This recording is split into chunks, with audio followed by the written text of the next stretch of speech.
Hello বন্ধুরা, নতুন একটা ব্লগ নিয়ে চলে এলাম। আমি আছি আজকে সায়েন্স সিটি, কলকাতা। তো কম বেশি সবাই চেনো, আশা করি সবাই চেনো কম বেশি। তো আমিও চলে এলাম ঘোরার জন্য। তো আমার ফার্স্ট টাইম এরকম ঘোরা এক্সপিরিয়েন্স তোমাদের সাথে তুলে ধরলাম। চলো ভিডিওটা স্টার্ট করি। তো গাইস, এখানে আসতে গেলে তোমাদের কলকাতা আসতে হবে। কলকাতা থেকে সায়েন্স সিটির দূরত্ব আমি বলে দেবো। কলকাতা সায়েন্স সিটি হচ্ছে একটি জনপ্রিয় বিজ্ঞান কেন্দ্র এবং পার্ক। এটি প্রতিদিন সকাল 10টা থেকে সন্ধ্যা 7টা পর্যন্ত খোলা থাকে। টিকিট কাউন্টারগুলি সন্ধ্যা 6টায় বন্ধ হয়। প্রবেশ মূল্য প্রত্যেক মানুষের 70 টাকা। 3 বছরের কম বয়সী শিশুদের জন্য বিনামূল্যে টিকিট ব্যবস্থা আছে।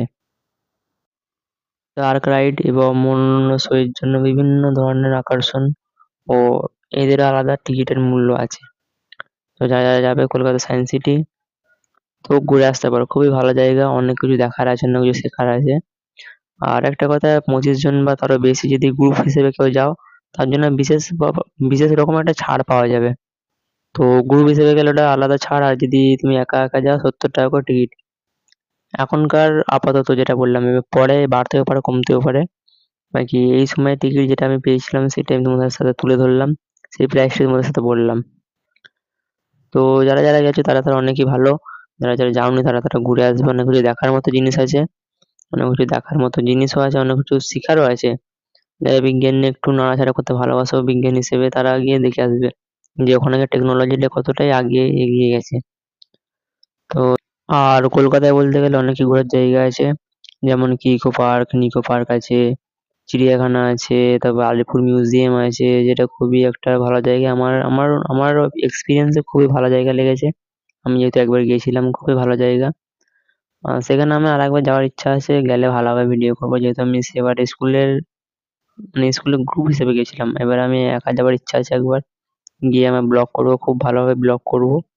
তো ওরও ব্লগ আসবে কিছুদিনের মধ্যে, যদি যাই, যদি যাওয়া হয় তোমাদের সাথে ব্লগ তুলে ধরবো। তো আপাতত এই কলকাতা সায়েন্স সিটির ব্লগটাই দিচ্ছি।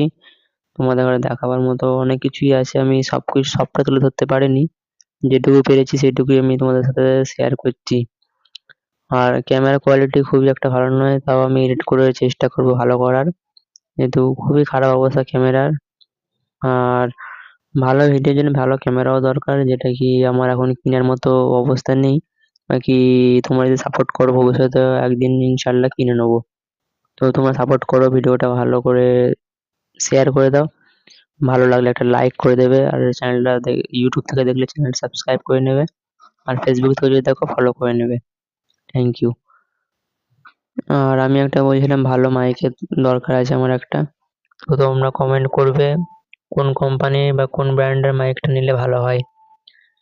1000 টাকার মধ্যে একটা মাইকের যে কোনো ব্র্যান্ড ভালো, যেটা তোমরা ব্যবহার করে থাকো, যারা আমার এই ভিডিও, তারা যদি ইউটিউব ভিডিও বানাও, তাদের যদি থাকে একটু কমেন্টে আমাকে জানাবে। যেহেতু মাইকের বিষয়ে আমি খুব একটা ভালো জানি না, তো আস্তে আস্তে জেনে যাবো আশা রাখছি। আর এই জিনিসটা দেখো কি সুন্দর লাগছে, শুধু মনে হচ্ছে বোধহয় 3D, বোধহয় রিয়েল মনে হচ্ছে। কিন্তু এমন ভাবে টেকনোলজি এগিয়ে গেছে আমাদের এখানে, যে নিজের চোখে বিশ্বাসই হবে না যে এটা রিয়েল। মানে সামনে থেকে দেখে অসাধারণ লাগছে। আর এখানে কিছু একটা খুবই ভালো জিনিস লেখা আছে, যেটা আমাদের সত্যিই করা উচিত। এখনকার যা অবস্থা হয়ে গেছে, এখন কেউ মানতে চায় না, কিছু করতে চায় না। তো এখান থেকে আমরা ভেতরে চলে যাবো। ভেতরে তোমাদের একটা জিনিস দেখাচ্ছি। হ্যাঁ দেখো, মূর্তিগুলো এত সুন্দরই লাগছে, পুরো রিয়েলিস্টিক ভাবে রাখা আছে, টাচ করা যাবে না। পুরো রিয়েলিস্টিক লাগছে দেখতে। পুরো একটুও মানে কি মূর্তি বলে মনে হচ্ছে, তোমরা কমেন্টে জানাবে। পুরো রিয়েল ভাব। তো সামনের দিকে আমরা এগিয়ে যাচ্ছি। সামনের দিকে দেখো ডিজাইন গুলো খুবই সুন্দর, তার মধ্যে লাইটও দেওয়া আছে। দেখো হাতির মাথা যেরকম বেরিয়েছে সামনে থেকে, পাখি, খুবই সুন্দর লাগছে দেখতে। তো ভিডিওটা ভালো লাগলে লাইক করে দেবে, আর সুন্দর দেখে একটু কমেন্ট করে দেবে। দেখা হচ্ছে পরের ব্লগে। তো তোমরা সব ভালো থাকো, সুস্থ থাকো। টাটা।